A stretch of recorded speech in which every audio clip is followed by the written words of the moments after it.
You've got a big speech tomorrow morning, and a lot is riding on it. A huge contract, a new business deal.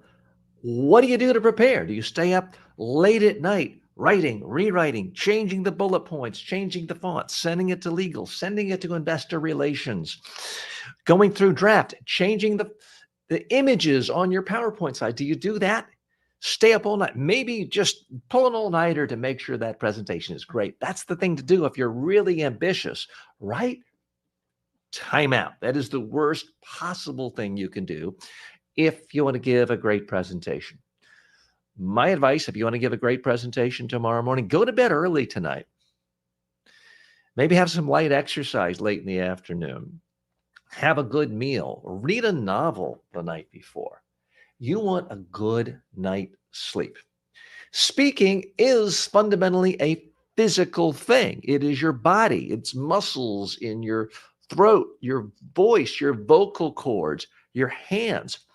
If you look tired, if you're low energy, if your voice is sagging, that is going to overwhelm any slides you have or the perfect words that you're reading off a script if you're doing that. You need to have a good night's sleep. I'm giving an important presentation tomorrow. It's for a very large international organization, and it's for a contract, a 5-year contract. If I get it, it could be worth $500,000. It could be worth $1 million over time. It's a big deal. Am I going to spend all evening rehearsing and staying up late? No, I'm going out to dinner with my wife and another couple after pickleball late in the afternoon. And I'm going to do a little reading when I get home, and I hope be in bed by 9 o'clock. That is my agenda. Now, does that mean I'm just going to wing it tomorrow? No. I'm going to do a rehearsal today at 1:30. I'm going to rehearse on video with my colleague and make sure that I'm coming across exactly the way I want. Make sure that the messages are clear. Make sure that my stories are exactly where I want them to be. That is what I'm going to do. And that is exactly what I'd urge you to do. Do not wait to the last minute. If you're using slides, give yourself a hardcore deadline of absolutely no change can be made 24 hours in advance. And the way to do that is to pretend you're giving the presentation today, not tomorrow. And when you give yourself that sort of a deadline, then you can just say, that's it. No more changes. We're doing the best we can. The presentation deck is set. Now we focus on actually the delivery. And if you give time for delivery rehearsal, you'll always have it and you'll get it better. The number one problem most people make, especially those who work in big, important corporations, is they say, gosh, TJ, I'd love to rehearse, but there's no time. We were doing last minute revisions till 2 a.m. or 7 a.m. and the presentation is 8. If you give yourself the option of making last minute text revisions, you'll never end. You'll be making changes on the way up to the lectern. At some point, you have to have the discipline to say, no more focus on the substance. Now have to give some focus to how we deliver. And it's simply a matter of will. You can do it. You absolutely can do it. Hi, I'm TJ Walker. Thanks for joining me. We are live for the next hour or so right here on TJ Walker Success YouTube channel. I'm joined as always by our fantastic community leader, Barb Tomlin. Ross Miller has joined us, and Santiago Gisler has joined us as well. Good to see all of you. Santiago, we just enjoyed watching your most recent video, and we can come back to that in a moment too. Moss has joined us. Moss, you were with us for the earlier live session on Facebook, and we tried to come to you, and we had a momentary disconnect. Tell us, give us a quick update, Moss, on what you're doing. And I see, by the way, Moss, you've now added a digital backdrop. I do like that particular digital backdrop. As many of you have heard me before, I'm not a fan of digital backdrops in general, because if your head moves or a little bit, your hair disappears, and it can all of a sudden look very weird and disconcerting, distracting. But it's better than having a distracting backdrop. So, Moss, give us an update on meetings you've had, actual conversations with people in your industry, possibly interviews, and what you're doing to further advance your career right now. Well, I've been got involved with a few, open job positions where because I had certain things on my resume, I got a lot of phone calls, too many. Sometimes, what these companies do is they put the job out to like every agency, like they just put it out and it's kind of crazy. But at any rate, I just found out yesterday I'm in the running for the one with the Austin Transit Authority, which would be my first choice anyway. So I'm going to interview for that next week, and I'm also apologies for interrupting. Have you made a plan yet to rehearse for that interview? Do you have a friend, a family member, a colleague who's going to not talk to you about the interview, but actually interview you, where you record it on an iPad, a cell phone, a webcam, and you treat it like a real interview? If they tell you in advance it's a half an hour interview, then rehearse for half an hour, look at the video, figure out what you like. Have you made plans to do that yet? That's a good idea. Maybe I'll work with my brother-in-law. He lives nearby, and try to do something where he interviews me, or something like that. And then we can analyze it. Yeah. I mean, the number one way to be supremely confident going into any job interview is to have actually seen yourself do the job interview on video in advance and say, wow, I like that guy. I would hire that guy if I had to interview someone like that. That's what will give you confidence. So I urge you to do that as quickly as possible. Let's check in with Santiago and find out what you've been up to. I don't know if you heard it, but we were just critiquing the video that you had posted in the Facebook page earlier.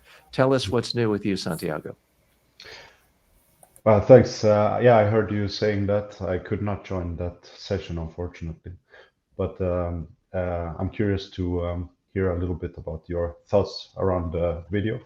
I've been sure. Well, we'll play an excerpt of that and hop right into it. Let me pull that up. One moment. I had some specific questions for it as well. So yeah, might be. You're saying you had some questions that you yes, wanted to. Exactly. Yeah. All right, go ahead and toss those questions out. Well, and then as we're watching it, we'll be thinking of those. All right. The first one would be about the thumbnail and the title that I think are important for YouTube purposes. I would like to know that I'm going in the right direction there to capture the attention immediately. And then I would like to know a little bit about what you think about overloading the video. Front loading the video in the sense of capturing the audience. And then I felt maybe that the ending was not strong enough. The conclusion of the video might not have fulfilled the promises from the beginning. Mm-hmm. That might have been an issue, but I don't know yet. And my third one would be about checking so that my voice is not too monotonous, that I have some type of rhythm that is somewhat captivating. But I'm Scandinavian, so I might have extracted a little bit of the bad parts of being a Scandinavian, the modesty of and a little bit more toned down. So okay, well, let's take a look. Is it all right? I see the one here. So let me go full screen. So the first question you had was about thumbnail. Yeah. And you're talking about the one to the far left, correct? That's the latest one, yes. Okay. So already we can see, like, you're one on the far right that says define critical thinking. I can actually read that and see it. The one you just posted today, I can't read it. Why is that? It's because you have yellow lettering on top of white and gray. There's no contrast. Okay. I like your face, it's clear, but it's not really doing anything to convey empirical thinking. And you're saying the dark side, but everything I see is sort of light. So I don't see anything that your thumbnail's doing that's helping, and I see it's breaking a number of best practices. The other best practice most experts would say is you want no more than 3 or 4 words on a thumbnail. That's the conventional wisdom these days. You have 1, 2, 3, 4, 5, 6. Okay. Plus, I can't read them. So that's the thought on the thumbnail. Let's Can dive right in. Can I ask you one thing about the thumbnail related thing? Because my intention, and that's why my face looks like that, my first intention was to write within quotation marks, I didn't see this coming. But I felt that it might be a little bit too provocative, and maybe because if your goal is audience, I don't know that something can be too provocative. You might be confusing people. You don't want to just say something titillating and has nothing to do with that. But if it's provoking people to want to watch what you have to say, that's generally considered a good thing. Okay. Gotcha. Let's take a look. All right. Let's go right at the beginning here. So before we even start, lighting is much better. Framing is much better. You want people to be able to see your face clearly. Yeah. And you definitely did. That's great. What we were talking about during the previous hour was I liked this so much better than what you did last week, because last week it was all about this stuff. And you could just see proportionally, my knee looks like it's 3 times bigger than my head. It's not, but that's because the camera is much closer. My knee is much closer to the camera than my head. Now I look like I have a little pinhead. So I definitely like the fact that now your head is the closest thing to the camera. It was a failed experiment. We can see. Well, it wasn't a failed experiment. It was an experiment where you gain valuable information. Yeah. You could say it failed if you had some corporate advertiser or sponsor who paid you a lot of money and they demanded their money back because they thought it was so awful. But you didn't lose anything there. That's how we learn. Yeah. So your lighting is good. And now we can really see you clearly. And the background looks good too. We can see things in an interesting way. So that part is good. Let's go ahead and watch. All right. I'll stick my neck out and say that a blind belief in empirical knowledge can be dangerous. I think it can even lead to the demise of humans if we're not careful. But wait, are you not a scientist? Are you not supposed to believe in empirical knowledge? Yes, I am a scientist. And like any other scientist, I take pride in using the scientific method for my thinking and empirical evidence, which means that we rely on our 5 senses to understand the world and get closer to the truth. Okay, so we're 30 seconds in, and there's some interesting things there. I'm asking myself, has he said anything that is particularly interesting or challenging or made me think? I don't know yet.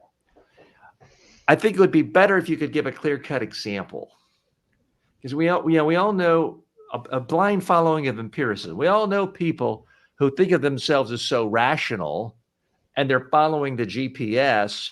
They're not actually using their senses, and they drive right into a lake because their GPS said turn right.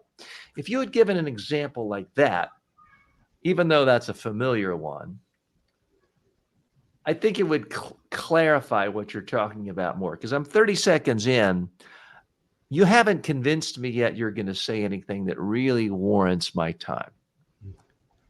Because, yes, scientists believe in empiricism, but you do have to factor in emotion, feeling, how you feel about things.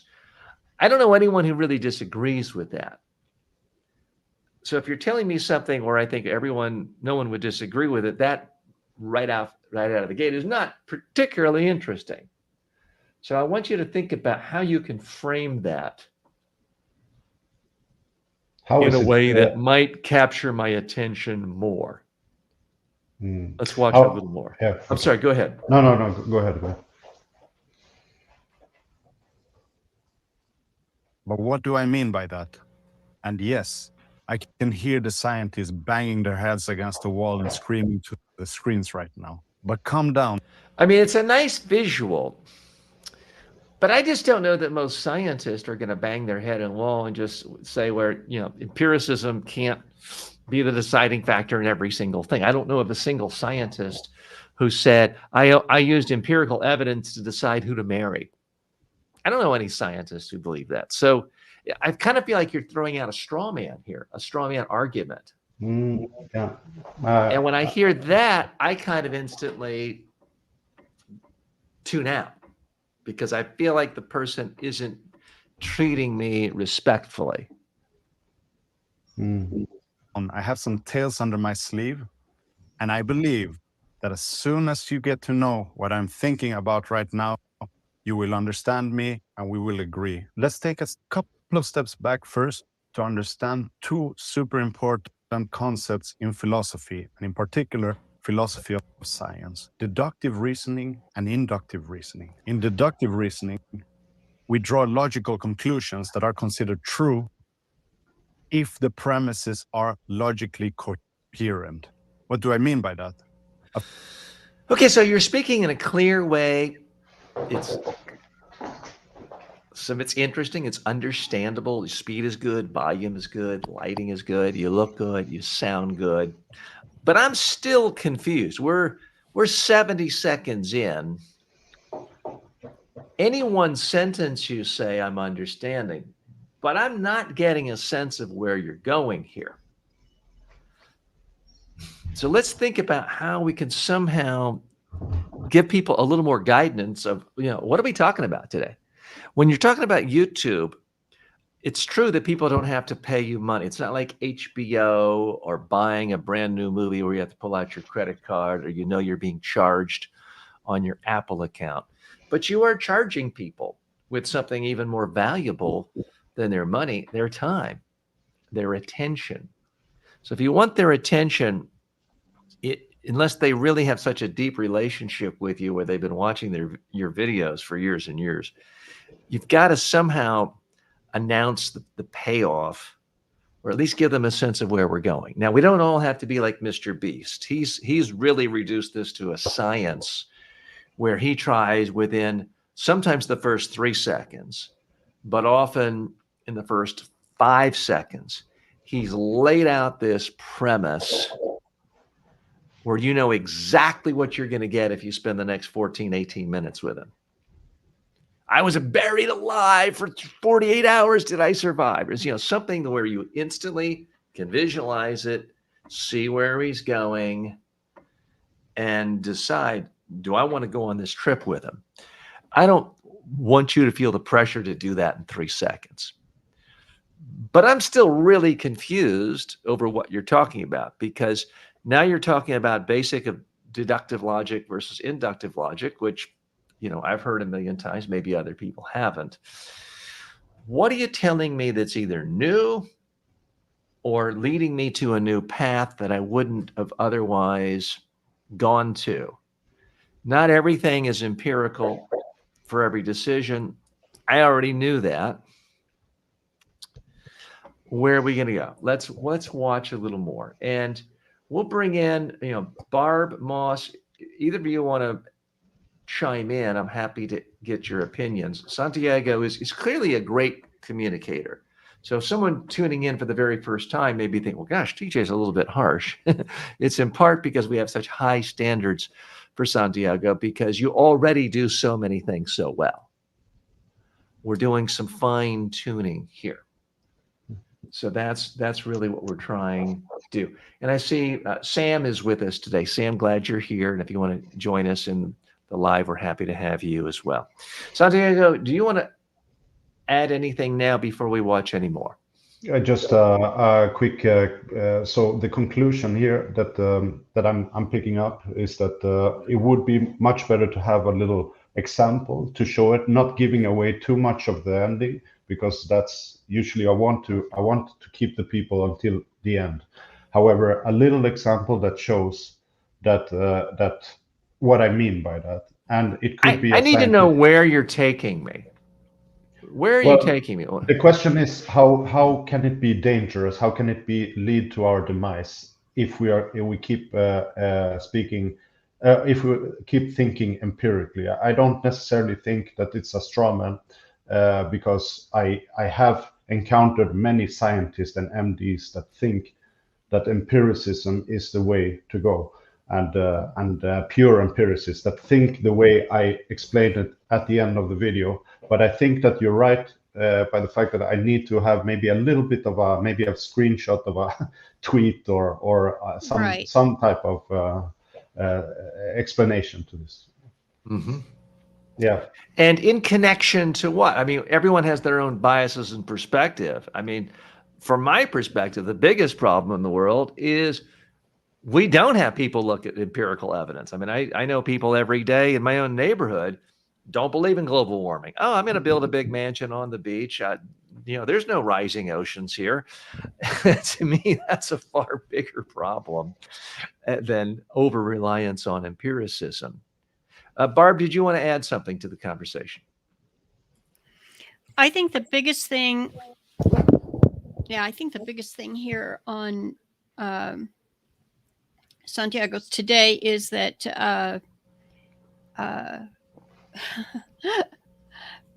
I'm sorry, I had a brain spasm there. That's okay. Hit me. Happens. But I got the video right away, but he didn't have the hook coming into it that said stay here. I already knew him. I know he's extremely sharp, very competent in his field, and I wanted to watch it regardless, but in that first couple of seconds, 3 seconds, the why, that hook to bring a general audience in wasn't there. And I think you gave him some golden tips on the thumbnail this morning, but I just, I'm a fan and I subscribe to his channel, TJ, and I'm just wondering, I noticed that when you brought your screen up, you had not. And I bet you haven't subscribed to my channel either, have you? So, there you go. To be honest with you, fair question. When I started a YouTube channel, I subscribed to so many, it didn't let me subscribe to anymore. And then I have other channels.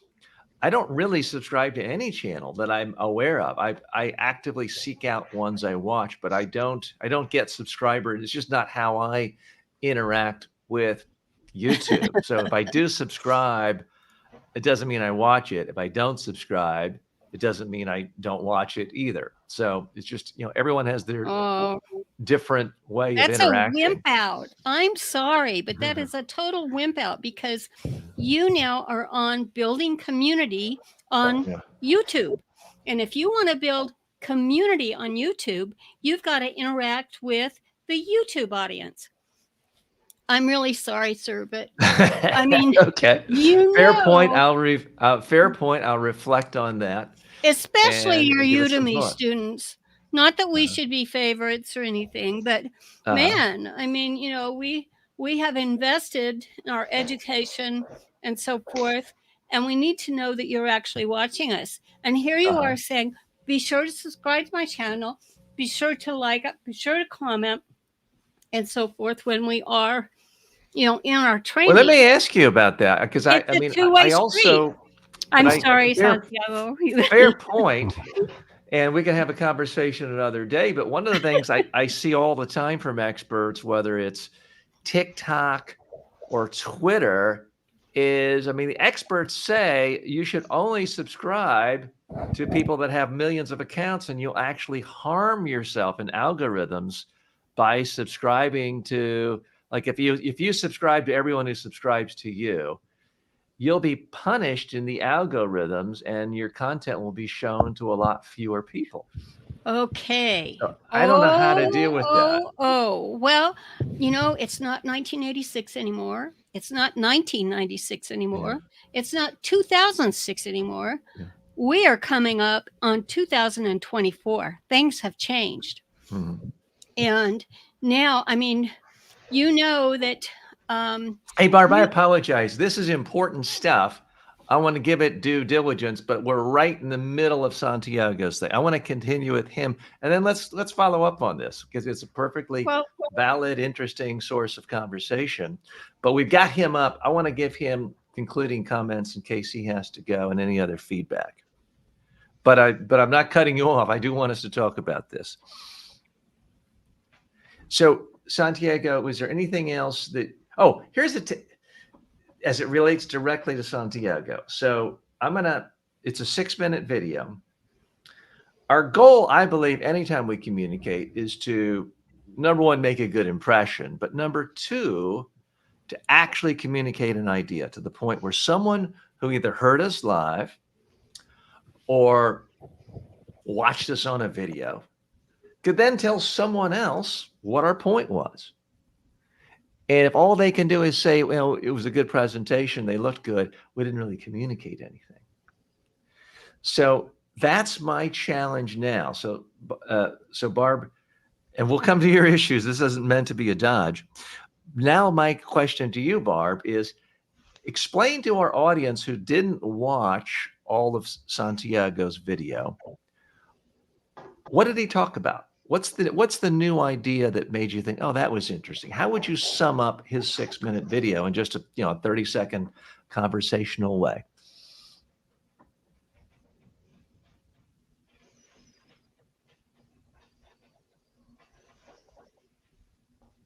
Barb, did we lose you? Yeah. Sometimes Barb has to step away with the technical details of getting things going. Sorry, I'm back. Okay. It's like Barb forgets every once in a while to press the audio on herself. Okay.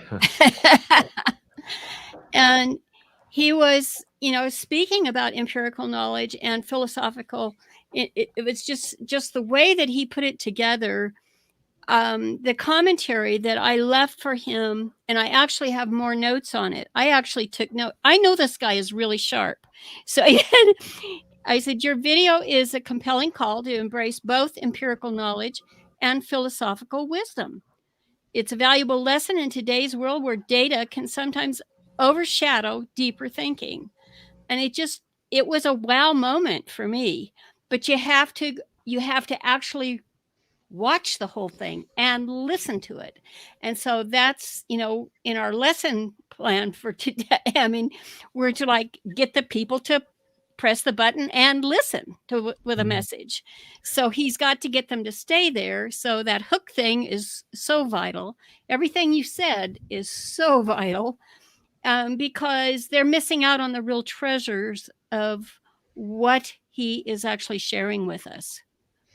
Okay, so Santiago, now my question to you is, if that's what she remembers, are you happy? Because that's the question I ask, anyone I work with in person, clients, is the ultimate test of a presentation is, can someone that you care about in your audience hear you once and then tell someone else your main points and summarize it to the point where you're happy that that's what they recalled? Are you happy with what she said in her summary? I am, and I Great. also read her comment, and I got happy by reading it and realizing that she had gotten something out of that video, and it was what I wanted, at least parts of what I wanted. She could not capture the whole video, of course, but parts of my points were included in those comments, and I appreciate it a lot, and also all the feedback that I'm getting right now by you, Barbara, as well. That's very helpful. Yeah. I think, Santiago, I just want to say this. I really did take notes. I have more. I did not pull them out this morning, but I know there was more than 5 points that I pulled out. It was at least 5 points that I pulled out of the video. And I have a lot of responsibilities in my day too. And so I wanted to watch it there. And I also knew that you had put an entry in our community group on Facebook. And so I left a comment there that was different. And I think, but it was further into what you were talking about. Exactly. And I just want people to watch it. And I think that, I mean, your reason in being in TJ's group is to make the best presentation and to get the people to watch it and getting the feedback. And so I think in polishing what you've done, you need to have that hook coming in there. That thumbnail really needs to be, and you have your looks going for you, kid. I'm telling you, and that contrast to that first video, you do something with that. That's your magic. Yeah. And Thank you. let it work for you. So And Santiago, but also keep in mind, everything she says is absolutely right. But also realize 99.99% of your audience and my audience is not going to be as good a student as Barb. Barb is a world-class student. She's in her own class and taking notes on things. Most of the time when people are watching our videos on YouTube or hearing a live speech, people are not taking notes. They're listening much more passively, and it's therefore more difficult to get them to remember stuff. Therefore, why I spend so much time emphasizing the need for story, examples, pictures if you're using PowerPoint, because it's hard to trigger memory. If someone is actually taking notes the way Barb does, fantastic, but very few people do that outside a structured academic arena where they're being tested. Well, that's where AI comes in. You can get AI to help you with that. You can actually take YouTube videos and put them in ChatGPT and ask ChatGPT to summarize them and following through before it's like, I'm not sure I want to listen to this video or watch it, but I want to know what it's about. And you can put that in there, then the points that it has pulled out, and you're saying, okay, now this one interests me. I'm going to be listening closely. But that's called learning, and I'm a lifelong learner, as you know, and that's one of my calling cards. And there's a lot of wisdom that someone can gain from listening to what Santiago says. And if we could look at Santiago's channel, if you could just put it up again for me. Sure. I mean, because we are talking about the YouTube thing, but let's just go to that actual channel page. And then next go to yours. So let me go back to his page too, so I know what I'm talking about. And so he has his home tab, his video tab, and a community tab. He does not have, and this is important to look at. And on my screen, if I were to share my screen, you'll see that I've subscribed and I've turned the alarm bell on. So whenever he posts something, I'm alerted to it. Okay. And now let's pull yours up. And where are you coming with that? Okay. So let me get over to yours because it was there just a minute ago. What part did you want to see? I want to be on your actual channel here. So let me, because I know it's I on. have. Yeah. Okay. There we go. So on yours, we have home, videos, shorts, live, where we are now, podcast, playlists, and community. Santiago can build all those out as well. And the time to do it is now. And what he should do, I'm going to click on your community tab. If you click on it there, you will see it's about Santiago's or mine? On yours. You're on screen. Yours is on screen right now, right? No, I switched back to Santiago's. I'm sorry. Unless I'm not seeing it correctly. What are people seeing now? Okay, so let's put it on your channel, TJ.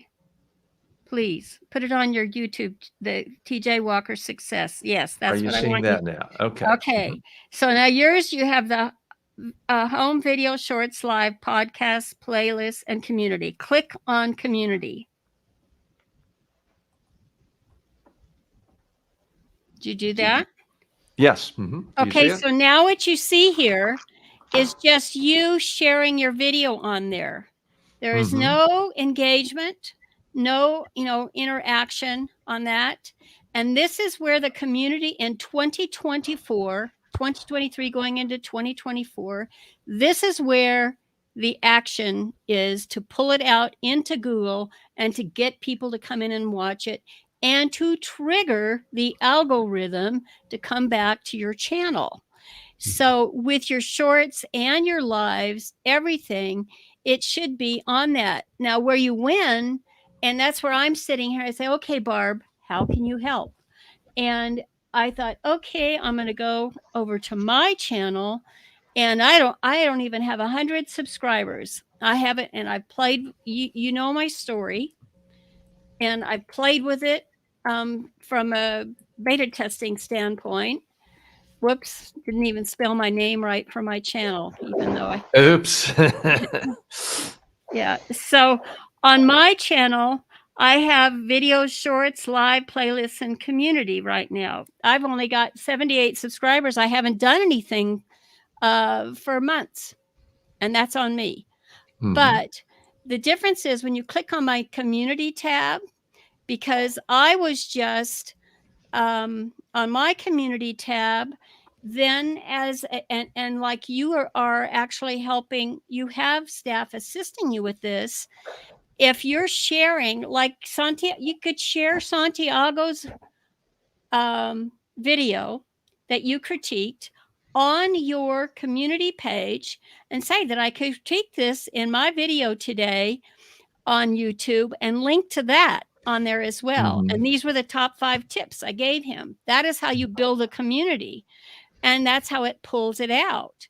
But on mine, you'll see I have in the testing of it is other people's videos on there and calling to them, and you can tag them on that. That was what the original intent was behind YouTube. But they have come to me again and said, hey, what happened with the test? You know, blah, blah, blah. And I said, it wasn't for me, but I'm at this stage for 2024. I'm literally at the point where I'm going to start playing hardball.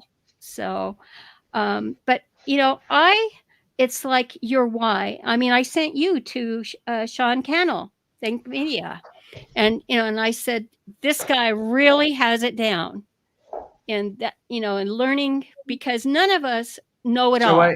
So I just posted that. So I took your advice, Okay, let me go back and to your channel. let me expand it to make it a little easier to see. So I just said check out, and I linked it. Santiago is a great communicator. See my comments on the live stream today, and then I linked to it. So Right, that's a and great idea because the rep is, or the rap is, and I tend to believe it. Community thing is fairly new. Most people don't know about it. I'd never heard of it till I heard about it in the Video Ranking Academy, I guess 2 months ago. And I've been trying to generate interest by asking questions, not just posting a video, but asking questions, and have had no luck. But you're right, linking to other people is a good way of doing it. And I should do more of that and follow best practices. right. And so now I'm commenting to yours on your community tab. And I'm just going to do this quickly for demo purposes, but can learn something from Santiago. Now, I can't tag him because I'd have to tag him by his channel, but that is another practice that you should follow, because like if it's that guy that has 1 million, you know, that you're giving all of the accolades to in our Ali Abdal? yes, you Mhm. should be tagging him. Say, I watched this. This is what I learned from him. And you know, he inspired me so much. I created this video in response. Ah, And great then, idea. Yeah. so there's your learning moment, guys. Fantastic.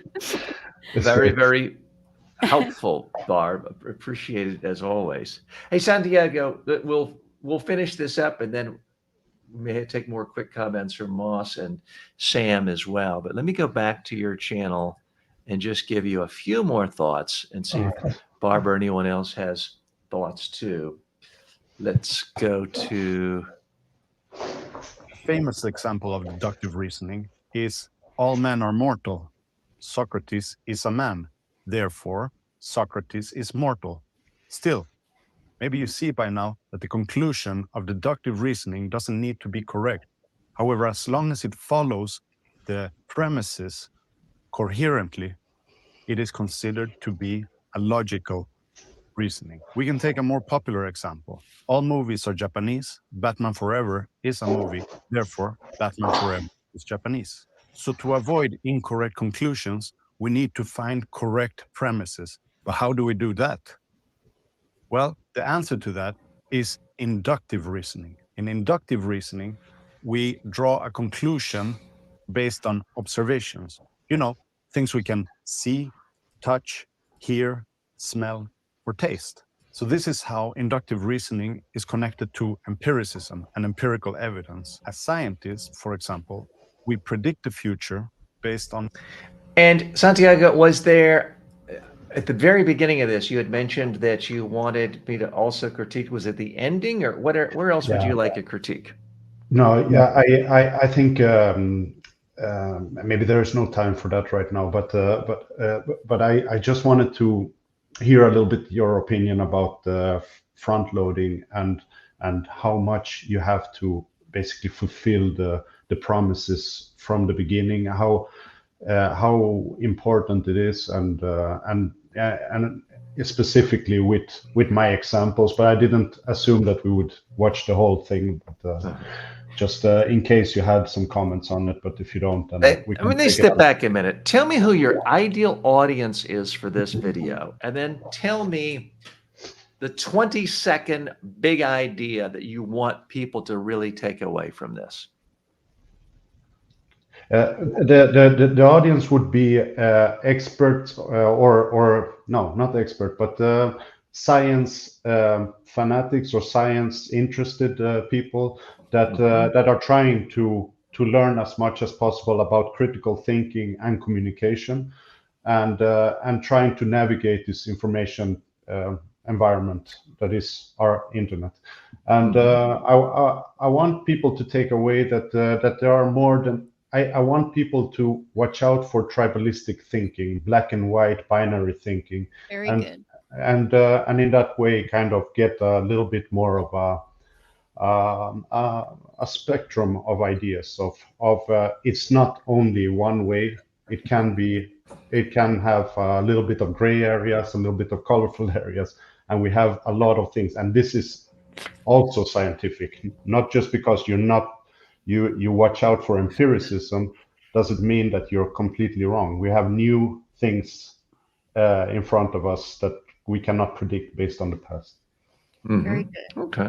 Let's just go ahead and watch, and I won't stop and start as much the last minute and see what else we think here. Knowing this is important. When you know about the pitfalls of pure 100% empirical thinking, once you know that the future doesn't necessarily need to mirror the past, you know how to cultivate resilience and adaptability. I still think that empiricism is of great value to understand our world, our realities, and to get closer to the truth, even though we never reach it maybe. But with this, I would just like to invite you to consider possibilities that we never experienced before.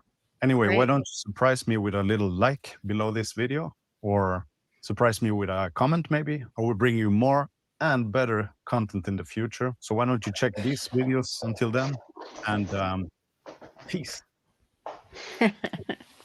Okay, nice smile at the end. A lot of good stuff. By the way, one best practice that is recommended by a lot of the gurus is if you actually tell people about give them a real reason to watch the next video.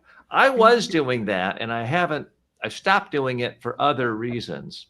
But the best practice is actually, if you say you're going to learn 7 things in this video, and when you get to the 7th and say, we don't have time for the 7th, but if you really want to understand how all these 6 works, you've got to know this 7th point, and the way to do it is watching this video. Yeah. Now that may seem too gimmicky to you, Yeah. but that is what the people who are really good at this often do, is they tease the one next video, so they keep that watch time on.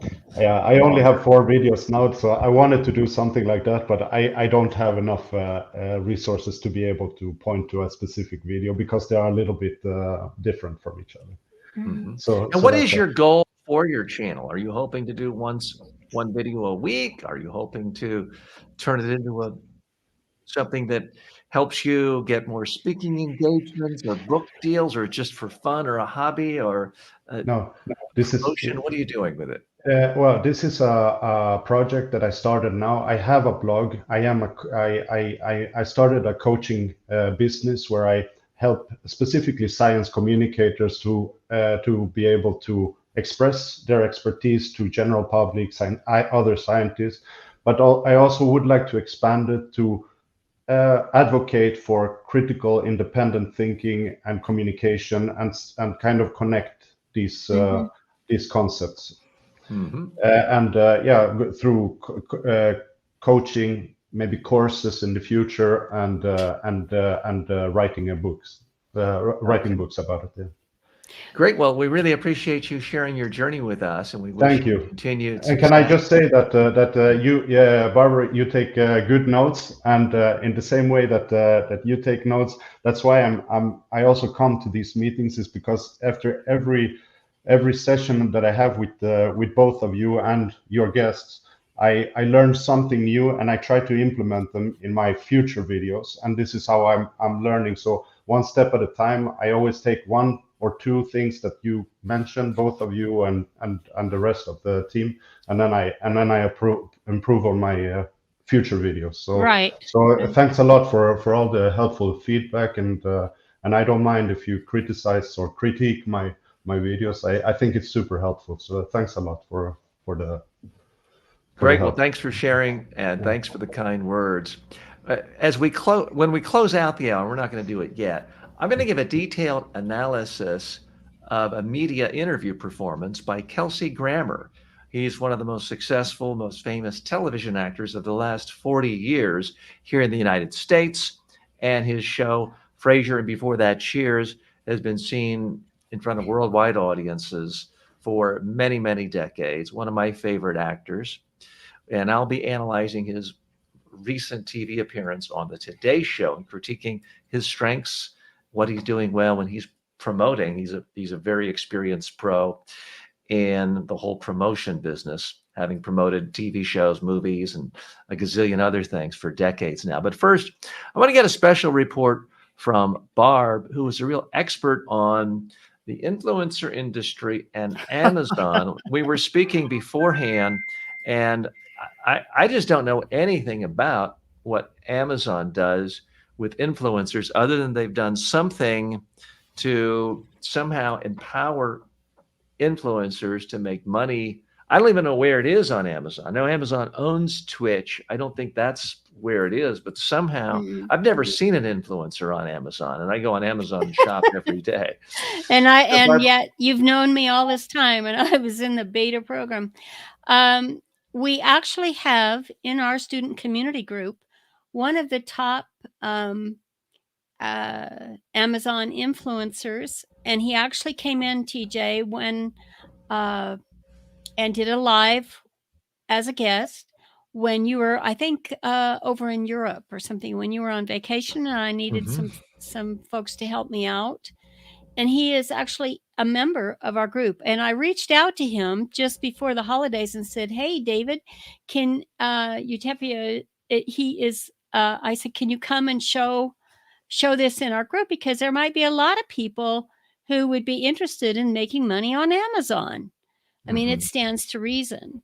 So I don't, where I come from, I've been online since '86, and I was there in Florida where I met Jeff Bezos and a bunch of other at one BBS con. This was back in the bulletin board system days.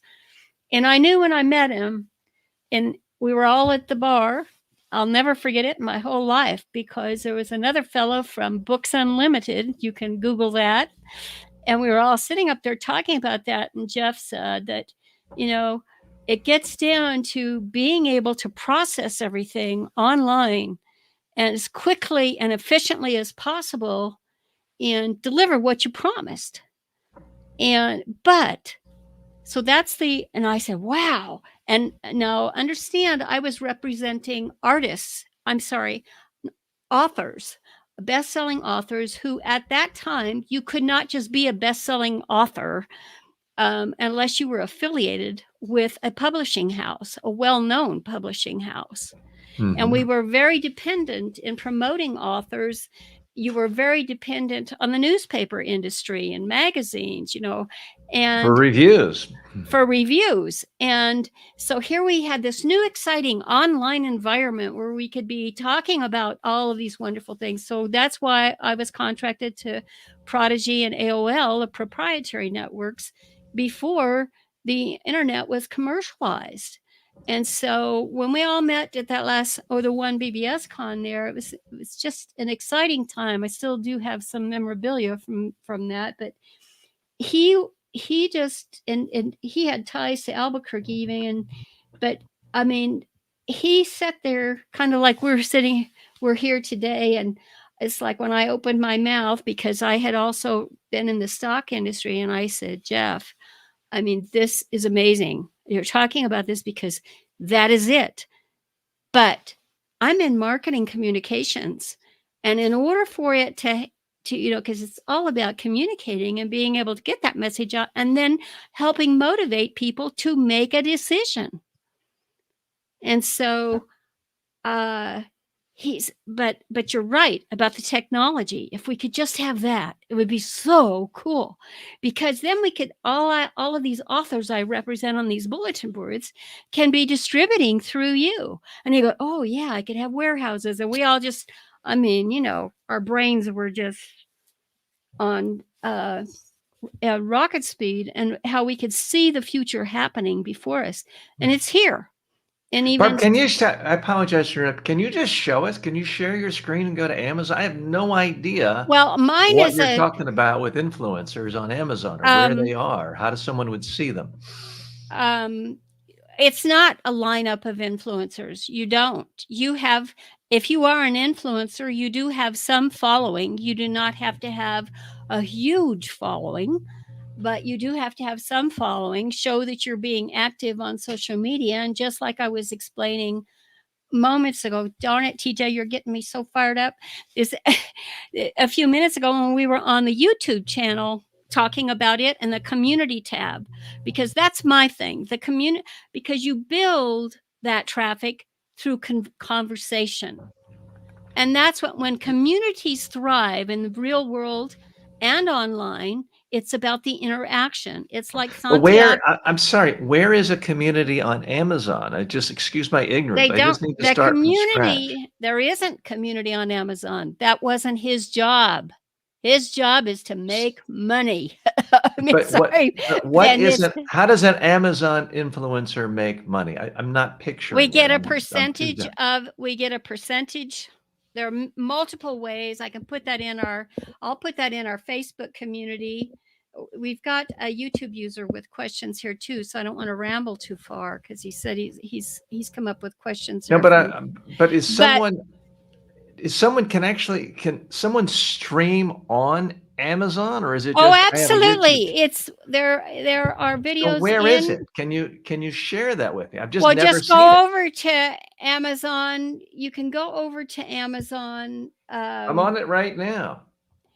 And let me see if I don't know if. Gosh, they were all streaming heavily last week, but just short story on the live streaming part is we have looked. That's why we were all drawn in. I'm on Amazon. I'm every day. I buy books every day. Mine isn't a good channel. As far as the info, I just want to see any channel. I just have no idea. Let me check and see if I can get you Eileen's or David's. But these people have been in our group, and there's actual videos in our group about it, TJ. So I would suggest that they all take your courses and join our Facebook group.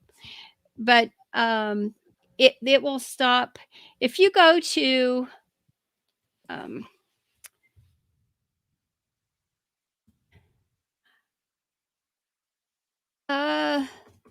And Sedke, we see you at And if you have questions, you can type them in. But if you want to join us live on video,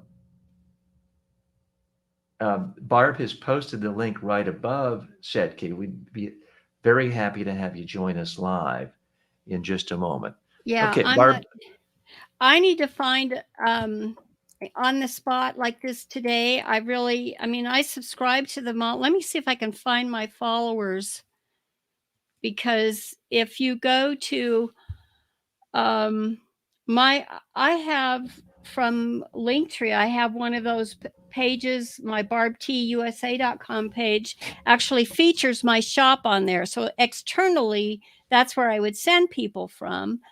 But I have to, what we're doing right now is I'm in through the Edge browser for this live stream today and working on Facebook. But I think that we would have to, in the time that we have here today, it's just too big of a topic. And I will get you the links to Eileen's and David's channels and show you what goes on. But let me just fast forward to today and what's happening. The lives aren't the big deal so much. It's posting those 1 to 2 minute videos on product reviews for every channel, because you don't have to have a single follower, albeit you do to be in the influencer program, but you don't have to have a single follower to put a product review up. Every Amazon customer can put up a product review. Every time you buy on Amazon, you can put up a product review. Okay, so here I am. If I'm you on the put Atomic Habits Okay, do screen. a Every video personal review. development guru, including myself, has done a review of this somewhere at some point. So where would someone's video review of Let's this see if he's be? gotten. Did you click on his to see if there was any video reviews? I just typed in Atomic Habits. I don't know All where right, I but would click. are you?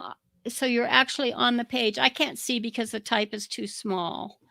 But Yes, so I'm on the Atomic Habits page on Amazon. Where would I see an influencer who left a video review of this? I don't. Doggone it. I'm sorry. It's just too small. Let me see if I can bring that up. There we go. Okay, hold on. I see text reviews. Okay, but you can, when you submit a review, and quite frankly, on this one, there's not one on that one, and I'm kind of surprised. You did a review on a video, didn't you, on YouTube? Didn't you do something on YouTube about that? I've referenced his book many times. Yeah, because I bought it because of you. Okay. I know you did. So that's one that you can cut. That is one you can cut. You can put a review on. You have Amazon. It says people who viewed this. Okay. Where would I even put it? That's not a good example. When you buy it, it'll ask you to review it. And then it'll have the icons to upload a video or photographs with that review. And both the photographs and video reviews are important. But if I'm already on the page, if I've just gone to Amazon on my own account and I want to read a review of it before I buy it, I'm not then clicking on that person's. Okay, let me tell you about what my husband and I. So that's Atomic. Like I'm reading this review now. I think, oh, he's convinced me. I'm going to buy it. Okay, but there's also book clubs on Amazon. See that Amazon book club right there? That's part of their program, and I have an actual book club on there. But there's, you can drive traffic to Amazon. But what I'm saying, the opportunity now is Amazon is bringing the traffic to us because they need the buyers of the products to endorse, basically when you review it, to put honest reviews in. And when they do that,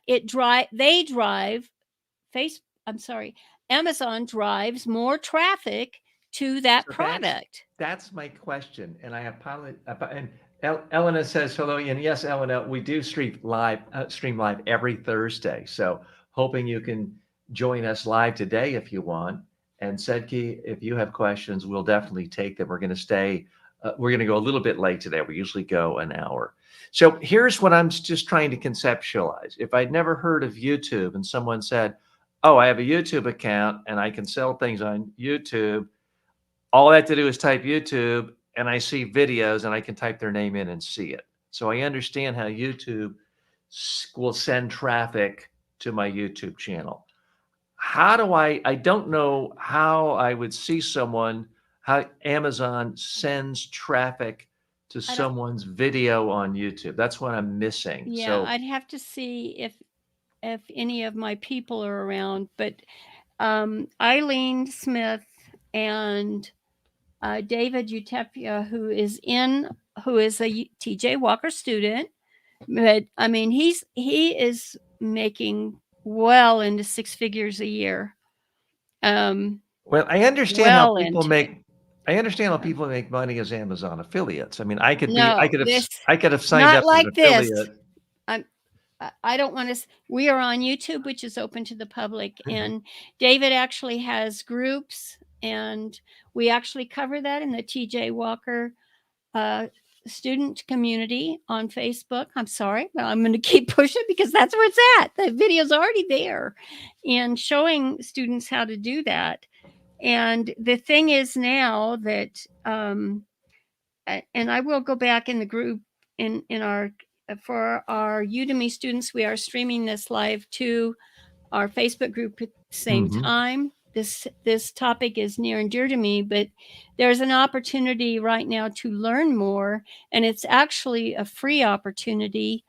And I don't even think I was not prepared for this today. If I did before, I have a link because I took my husband through it and I said, let's watch this together because this is what's happening for right now. Well, I'm not doubting you. I've heard it's happening. I just if someone says I'm a TikTok influencer, I go to TikTok, I can find them, I can see the video. They're I just actually don't know telling where I you can if you find. have a TikTok account, it's much easier to get your Amazon influencer designation right now. But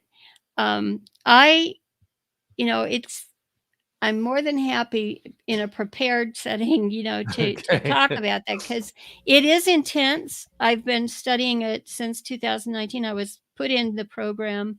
For me, it was, I'm just beta testing, I'm helping out, and I didn't take it seriously. But now I'm going to be kicked out of the program by the end of March if I don't perform.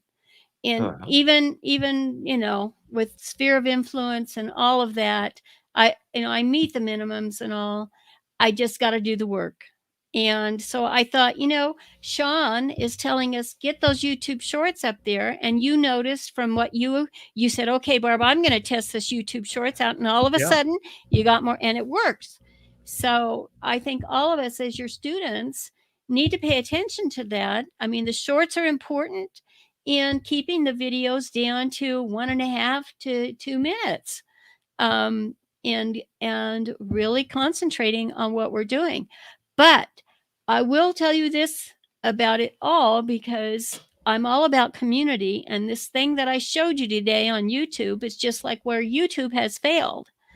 And if community is conversation, it's people talking to each other and said, okay, now we see that we have an issue.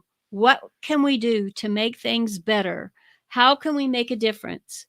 Do we need a new community center? Do we need something else? And so that hasn't changed over time. It's what people do. What the technology did, coming from the BBS days to where we are today, is it gave us the tools to do it quickly. But the thing is, if you become so mesmerized by all these tools and you don't actually do the work, you don't get to the finish line in a positive way. So you've answered that, what's in it for me, and I did good. So. Well said, Barb. And you brought us to our finish line. We have to finish now. We've gone over, but I want to thank Barb, you as always, and Moss, Santiago for joining us. Also Sam for joining us on live. Sedkey, you mentioned you have questions, but I don't see any questions posted, and I don't see you live trying to get in. So if you want to post them on the YouTube video, we can post them there. We've had him and Elena. I want to give you a shout out because I mean, look, she has been commenting on YouTube while we're live. Now, I know we're leaving, but that is a big deal. If they're actually watching a live, to actually make pithy comments to the live streams, if they're quality live streams. And Elena points out that she loves live streams, not shorts. And nothing wrong with that. Everyone has different formats they like and dislike. Yeah. Right. And that's why one of the things I'm trying to do is really experiment with every single length and format, because we're going to be 75 minutes here today before we're done. But I've also posted, I think this morning I may have actually posted a 4-second short. That's I think the shortest I've ever done. What I found the sweet spot for me with my shorts is 12 seconds to 18 seconds. All my shorts that have gone viral, 3, 4, 5, 6,000 for the most part, have been in that 12 to 18 second length. Okay. Other people, Bin Jiang has shorts that go viral that are 55 seconds long. Right. I've done long videos that are anything from 2 minutes to 20, 30 minutes, and then the lives that go on. So there's a lot of different formats and structures. Some people just do one thing well. Mr. Beast, he has different channels, but his main channel, it's pretty much a highly, highly produced video that's 12 to 20 minutes long. Other people are really adept at doing every kind of format. Sean Cannell, you've heard us mention, does shorts, some generated by AI, some original long form videos. He does every kind of podcast, although he has a different channel for that. So I do think that there's a real premium for communicators who can communicate in different ways and in different formats. And your favorite TV show host probably is also an author and probably does radio these days as well, or podcasting. I mean, Oprah, of course, has magazines, books. Her staple that made her famous was the hour-long TV show that was, for the most part, not that edited, live talk, but she does podcasting now. She does books. In fact, I'm reading her book right now that she's co-authored with Arthur Brooks. That's what I was reading last night, and is next to my bedstand, our nightstand, next to my bed. So great communicators communicate in a lot of different ways. And that's really what we're about here on this channel. So I want to thank everyone for joining us today. And thanks to all of our visitors. Thanks for those who posted. And Sam says, I like your background setting, Moss. Beautiful. Okay. And that's sort of a standard background that is available. Is it on Zoom, Moss? Is that where you got that? Or where does that background No, it come was up? right on StreamYard. Oh, in StreamYard. That's where I've seen StreamYard had it. Right. In the setup. Okay. Great. All right. So again, thanks everyone for joining us. We've gone a little over. I'm going to now do a live critique of the media skills of Kelsey Grammer, a well-known TV star here in the United States. I'm going to do that, but I want to thank everyone here. We'll be signing off as soon as I finish that. But please, if you're one of our regular students, please be a part of the community and post your videos, post your questions in our Facebook page, and then post them right here on the YouTube channel as well. All right, thanks so much. I'm more than happy to have you stay and listen, but I'm going to take people off the screen now and go full screen with the video that I'll be critiquing. So I'm going to pull this up here, make a note to the editor that we are now 1 hour 9 minutes in. So I'm going to pause for a second. That way it will allow us to cut this out and use this as a separate video. And getting everything lined up here. He's one of the top television stars of the last 40 years. Kelsey Grammer came to fame through his role on Cheers and then went on to star in his own spinoff, Frasier. It was a staple and a huge hit in the 90s, and now it has returned on a new streaming platform. He's recently gone to NBC to promote it.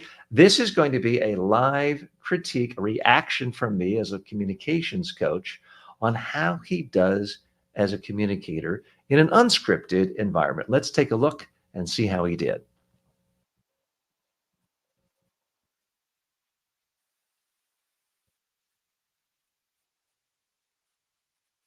So clearly comfortable. He's got a smile on his face, looking right at Al Roker as he's being interviewed. Now, you certainly wouldn't expect someone who's done thousands of interviews and had tens of thousands of hours in front of a camera to be nervous, although you'd be surprised. Some movie stars like Warren Beatty are horribly uncomfortable when they're being interviewed.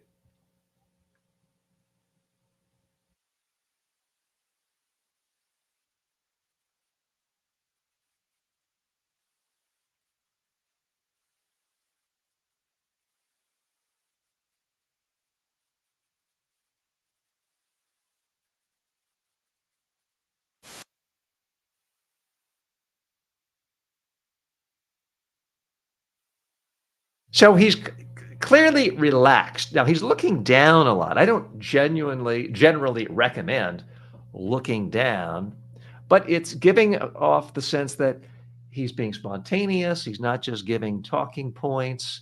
He certainly seems relaxed, comfortable. And at this point, he's such a star.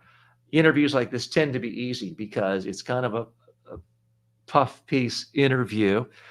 Clearly nothing confrontational, at least that we've seen yet. Let's take a look more.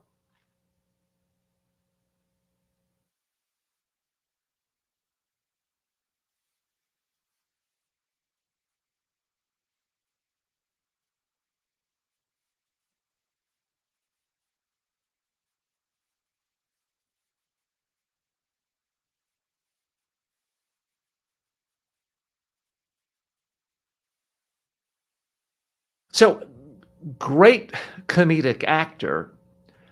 How he's doing as a promoter here, I would say, is sort of a mixed bag. There's nothing particularly funny or witty or compelling, but it's early in the interview. And at some point, you're such a well-known star, you win simply by showing up. A lot of big stars say, "Oh, I don't want to do any interviews," or "I'm too big for that."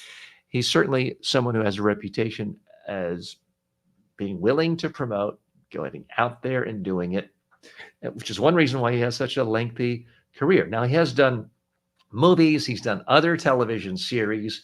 One I used to like, he was a big time mayor of, it's either Chicago or a city made to look like Chicago. So he's had a varied career, but nothing that's ever had the success of this one character. And interestingly, he was someone who looked a lot older than he was when he was younger. And now he basically looks his age or even younger than he is. So he has that sort of timeless quality to him because people have been watching him since 1984. It's now 40 years.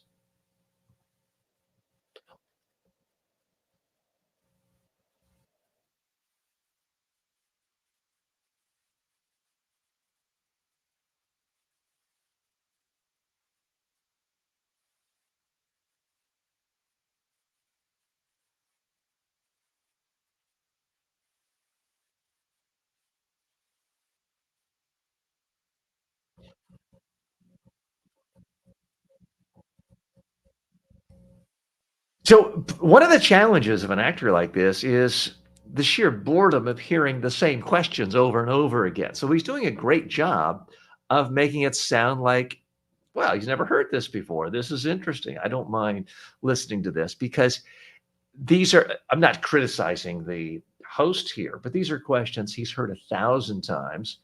and it can't be interesting for him, but he's there to do a job. He's there to promote his new show for the Paramount Network, which is not one a lot of people have. It's one of these streaming services.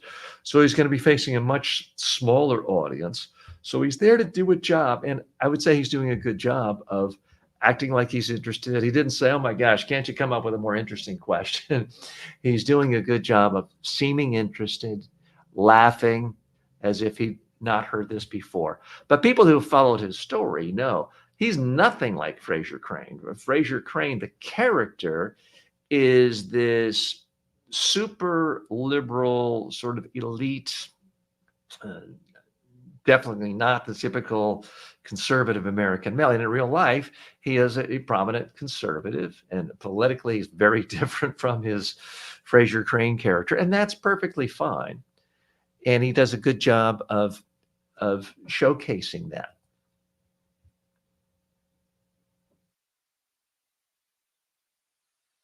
And we're having a few problems buffering when we're editing this for the video on demand later. We'll edit this out.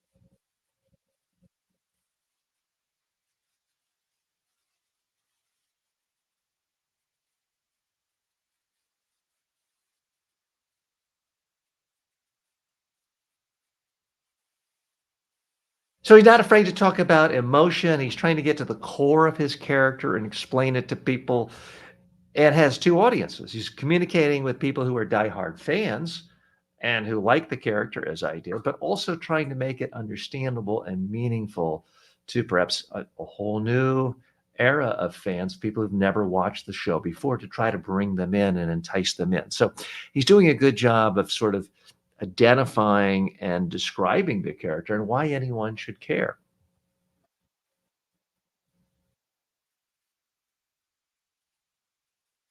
Quick to smile, quick to laugh, makes him more appealing.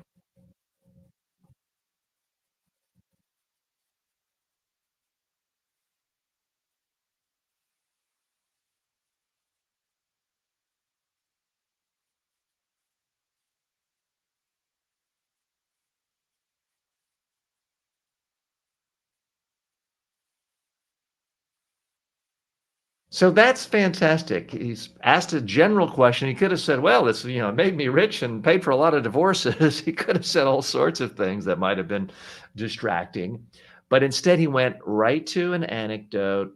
He he gave some of the spotlight to his former co-star, David Hyde Pierce, who played his brother in the original show, and he then quotes the actor and brings in a conversation, a story with dialogue. That always makes things more interesting.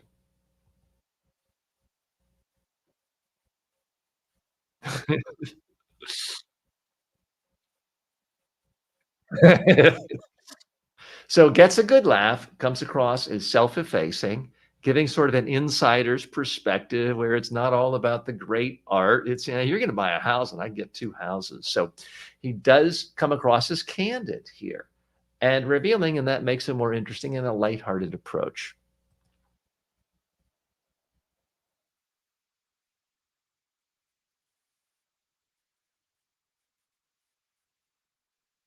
I like that he's using his hands. I like that his eyebrows are moving. He's fully expressive. Again, you wouldn't expect someone with this amount of experience to be nervous, but there are a lot of Hollywood stars who are so used to a scripted environment that when they're without a script, they can freeze up or look down. Warren Beatty, as I mentioned, Robert De Niro, famously not really very good at the interviews, the scene.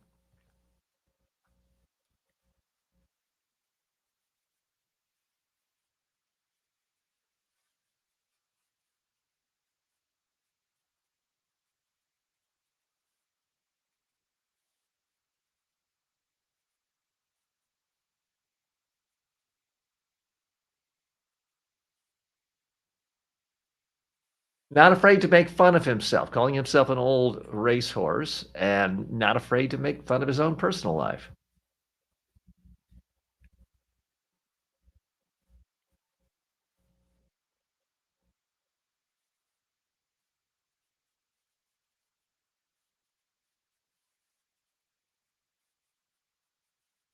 So there he is looking up.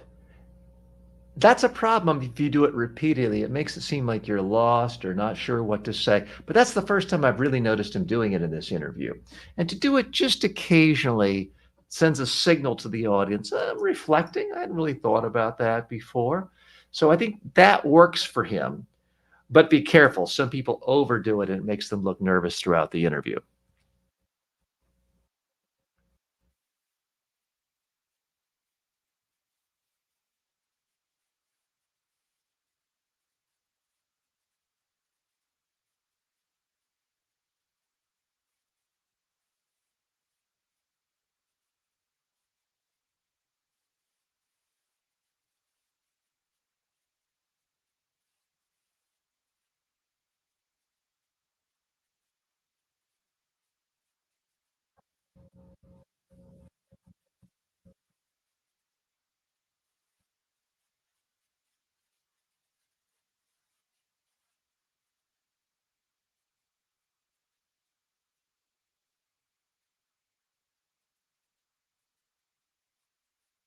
So I didn't even know he was involved with that show.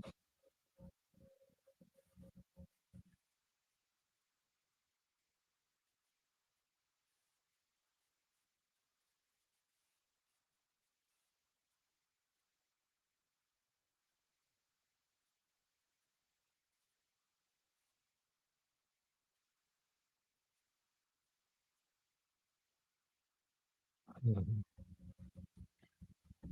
Again, not afraid to be expressive, like, oh, he's probably thinking, like, I need another house. He's probably thinking, well, I could buy 50 houses now with the money I've made in residuals. He's clearly made many, many, many tens of millions of dollars, so he's in no need of more money.